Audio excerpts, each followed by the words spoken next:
Yan ang unit ni Sir Selma. Yan. Black na kulay niya. Yan. Black yan. So, ang target natin is 25 meter, mag 0 tayo. Yan. Tapos dun tayo sa 40. Meron niya mga column A, B, C, D, E, F. Yan, para ang column na yan is dito para makapag-test ako agad, kasi pag nasabuyan to ng pala, hindi na ako makakapag-test dito. Mga 1 week, 2 weeks pa. So, dapat makatesting ako dito ngayon. So, sa ngayon may trabaho dyan. Pag umalis yan sila, saka ako mag-start yan. So, ilalagay ko yung target doon sa 40, saka doon sa 25. Ito na yung column A kay Sir na mag-testing ako dito. Sa ilalim siguro. Ito, abutas niyan talaga sa kulayan. Mag-testing ako ng ilang unit para makaabot ako. Yan. Bali ang unit ni Sir is standard na to na budget meal. Baling kulay lang niya is yung itim, yung pinadagdag niya, tsaka silencer. Yan.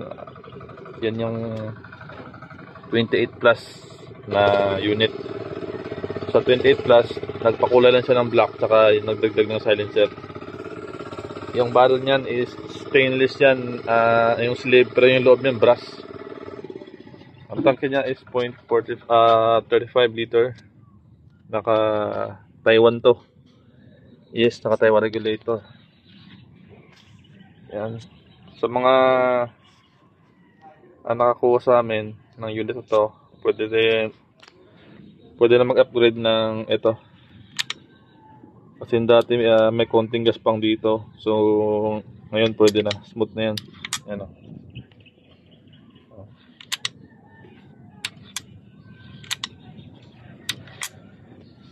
Yan. So, testing tayo. Set up ko doon ng mga papel. So, yun, tapos na ma-set up sa 25 saka sa 40. Yan. Balik tayo dito.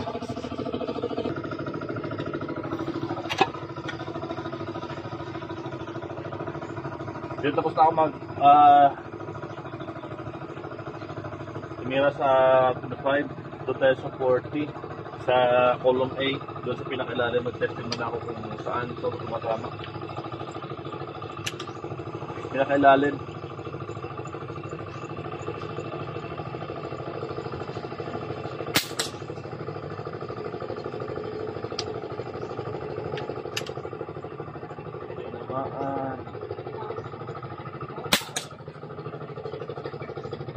So, kita ko na yung point of impact.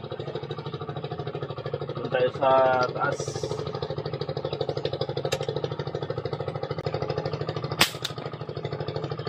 Sa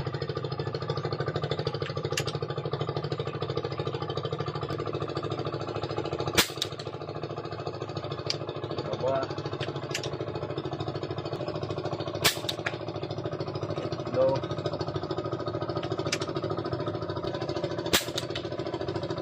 Apat.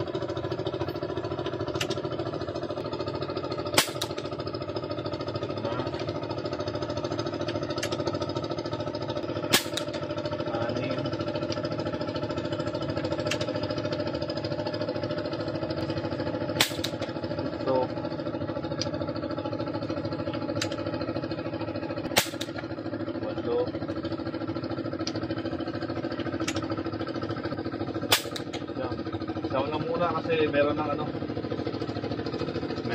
dumadaan dun sa matamaan. So 9 shots dun sa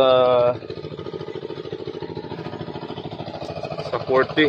So tumigil na ako kasi meron nang dumadaan.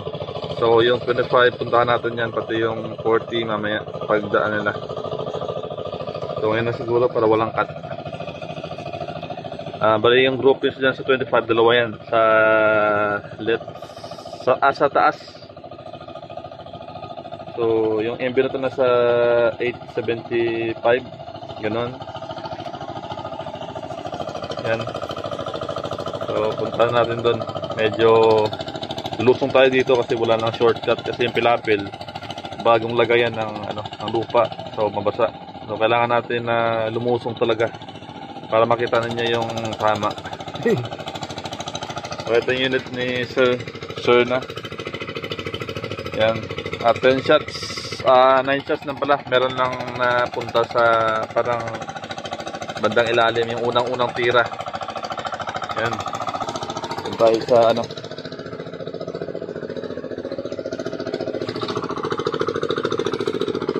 ayan na.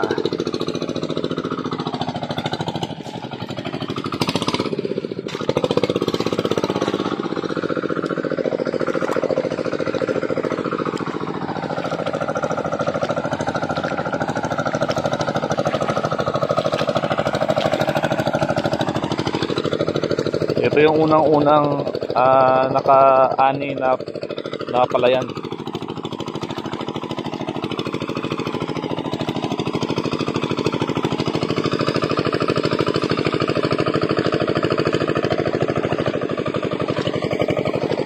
Ito yung groupings niya. 5 shots. Itong isa, hindi ko alam kung bakit meron ito. Pero ito yung 5 shots. Ito yung unang grouping. Tayo sa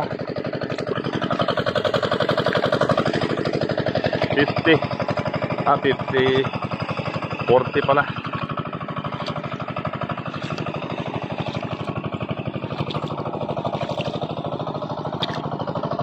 So ito yung testing ko nung unang-una, yung una kong tira nasa medyo ilalim.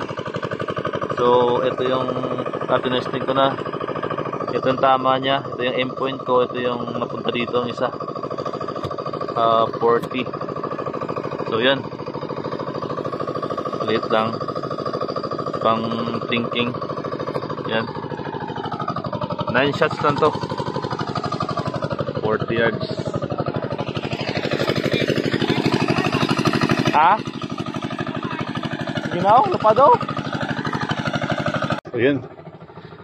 Natapos na yung testing. Medyo mabilis lang siya. Hindi ko na ginalaw yung niya, yung adjustment ng barrel niya dito. So, konti lang naman yung diferensya niya sa barrel indexing. Hindi ko na siya ginalaw. Konting adjustment lang yun. Ang importante nasa gitna siya. Konting adjust lang yun nasa left side. Dito sa scope ko. So yun ang unit ni Sir na.